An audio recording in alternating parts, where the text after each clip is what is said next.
ఓం శ్రీ మాత్రే నమః. లొకేషన్ చూసి చాలామందికి తెలిసే ఉంటుంది ఇది ఎక్కడ అనేది. ఇదండి మన స్వయంభుగా వెలిసిన విజయదుర్గ అమ్మవారు అనండి. ఇది ఎక్కడ ఈ లొకేషన్ వచ్చేసి మన మంచిర్యాల డిస్టిక్లో ఉన్న ముల్కాల గ్రామంలో స్వయంభుగా వెలిసిన విజయదుర్గ అమ్మవారి దగ్గర అయితే ఈ హోమాలు అభిషేకాలు అయితే జరుగుతున్నాయండి. కుంకుమార్చనలు అలాగే పసుపుతో అభిషేకాలు జరుగుతున్నాయి. అలాగే ఇక్కడ ప్రత్యేకత వచ్చేసి శుక్రవారం మంగళవారం అయితే ఘనంగా పూజలు చేస్తున్నారు.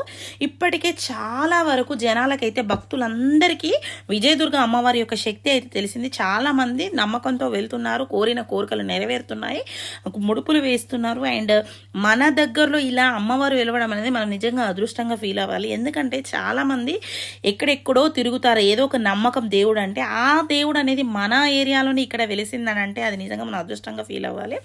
అలాగే మనం దగ్గర నుండి వీక్షించడానికి ఇది ఒక గొప్ప సమయం అని చెప్పాలి.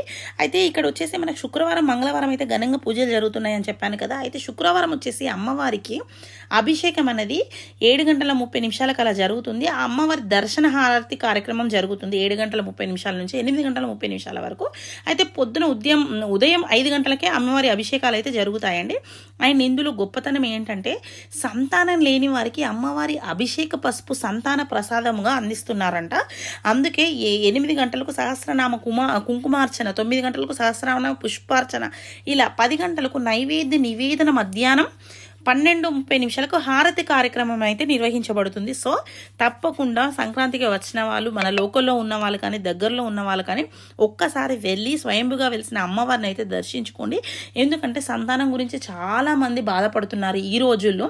సో ఎక్కడెక్కడో తిరిగే వాళ్ళు ఏదో ఒక ప్రయత్నం చేస్తూనే ఉంటారు. ఈ అమ్మవారిని కూడా ఒక్కసారి నమ్మి చూడండి. సో దేవుడికి మనకు పసుపుతో అభిషేకం చేసిన ప్రసాదాన్ని అయితే మనకి ఇస్తున్నారు. సో సంతానం లేని వారికి అయితే ఇది ఒక గొప్ప వరం అనే నేను చెప్తాను.